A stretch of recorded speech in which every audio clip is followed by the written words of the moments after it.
Hello everyone, Pedro with you, and in this video I'm going to show you how to turn off suggested for you on Instagram.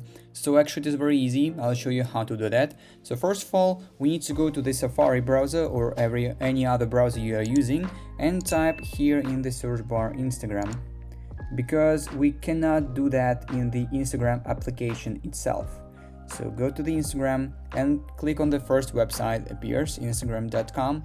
Now here you need to log into your account if you are not logged in or already. And click on your profile picture in the bottom right corner to open your profile. Now as we are on our profile, here we need to click on the edit profile button right here.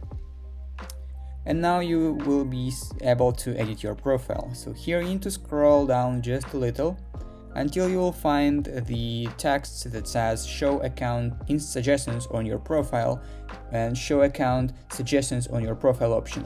So simply turn it off.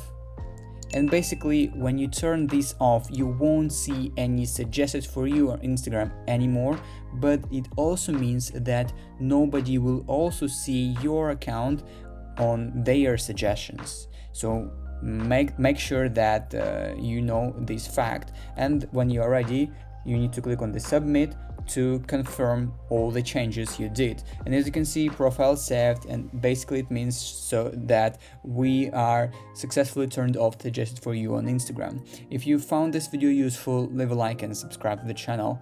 Thank you.